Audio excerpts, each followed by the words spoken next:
Iran বনাম যুক্তরাষ্ট্র ইসরায়েলের যুদ্ধের ক্ষয়ক্ষতির খতিয়ান। 2026 সালের 28শে ফেব্রুয়ারি ডোনাল্ড ট্রাম্পের অপারেশন এপিক ফিউরি শুরু হওয়ার পর আজ যুদ্ধের সপ্তম দিন। মধ্যপ্রাচ্যের আকাশ এখন ধোঁয়ায় আচ্ছন্ন।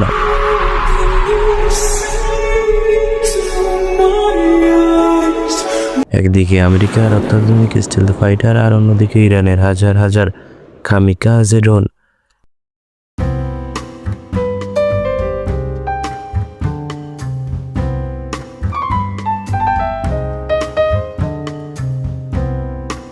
কিন্তু এই এক সপ্তাহে দুই পক্ষ আসলে কতটা হারিয়েছে, আজ আমরা তুলে ধরব এই মহাযুদ্ধের উভয় পক্ষের ক্ষয়ক্ষতির প্রকৃত চিত্র। ইরানের ক্ষয়ক্ষতি, নেতৃত্ব ও অবকাঠামো সম্পর্কে আলোচনা করা যাক। ইরানের জন্য এই যুদ্ধ শুরু হয়েছে এক অপূরণীয় ক্ষতির মধ্য দিয়ে। যুদ্ধের প্রথম দিনেই তেহরানে মার্কিন ইসরায়েলি বিমান হামলায় শাহাদাত বরণ করেছেন supreme leader Ayatollah Ali Khamenei. মানবাধিকার সংস্থাগুলোর তথ্য মতে এক সপ্তাহে হামলায় ইরানে অন্তত 1200 জন বেসামরিক নাগরিক এবং 3000-এর বেশি সামরিক সদস্য নিহত হয়েছেন। পেন্টাগন দাবি করেছে তারা ইরানে অন্তত 300টি মিসাইল লঞ্চার এবং পারসিন সামরিক কমপ্লেক্সের ড্রোন উৎপাদন কেন্দ্রগুলো গুঁড়িয়ে দিয়েছে।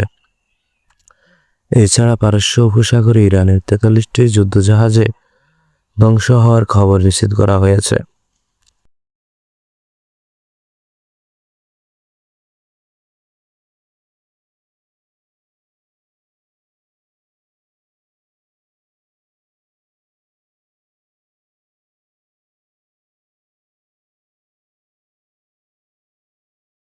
ইরানও হাত গুটিয়ে বসে থাকেনি। তাদের মোজাইক ডিফেন্স কৌশলে মধ্যপ্রাচ্যের অন্তত 8টি দেশে অবস্থিত মার্কিন ঘাঁটিতে নজিরবিহীন তাণ্ডব চালানো হয়েছে।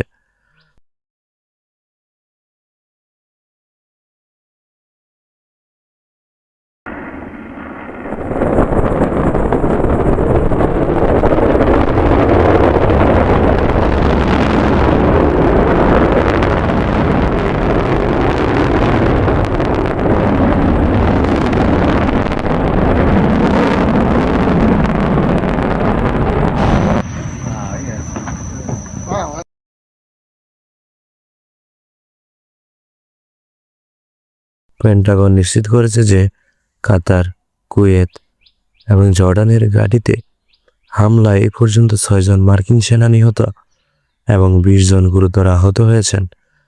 অন্যদিকে ইসরায়েলের অভ্যন্তরে ইরানের মিসাইল বৃষ্টিতে 12 জন বেসামরিক নাগরিক প্রাণ হারিয়েছেন। আইডিএফ স্বীকার করেছে যে তাদের গর্ভের নেভাটিম ও রেমন এয়ারবেসের রানওয়ে এবং বেশ কিছু দামি যুদ্ধবিমান এখন ধ্বংসস্তূপে পরিণত হয়েছে। জর্ডানে থাকা আমেরিকার অত্যাধুনিক থার্ড মিসাইল ডিফেন্স সিস্টেম অকেজ করে দিয়েছে ইরানের হাইপারসনিক মিসাইল।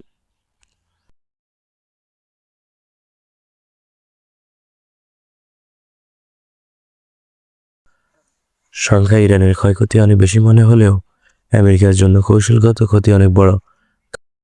ইরান প্রমাণ করে দিয়েছে যে তারা সরাসরি মার্কিন ভূখণ্ডে না হলেও মধ্যপ্রাচ্যের প্রতিটি মার্কিন ঘাঁটিকে টার্গেট করে সক্ষমতা রাখে। এই যুদ্ধ ফলে তেলের দাম ব্যারেল প্রতি $120 ছাড়িয়ে গেছে, যা বিশ্ব অর্থনীতিকে এখন গভীর অন্ধকারের দিকে ঠেলে দিচ্ছে। এই ধ্বংসলীলা কি কোনো পক্ষকে বিজয় করবে, নাকি এটি কেবল এক অন্তহীন যুদ্ধের শুরু? ট্রাম্পের এই অনড় অবস্থান আর ইরানের প্রতিশোধ, এই দুইয়ের মাঝে বিশ্ব আজ খাদের কিনারায়। আপনার কি মনে হয় এই যুদ্ধের শেষ কোথায়? কমেন্ট বক্সে আপনার মতামত জানান। যুদ্ধের পরবর্তী সব আপডেট সবার আগে পেতে সাবস্ক্রাইব করে আমাদের সাথেই থাকুন।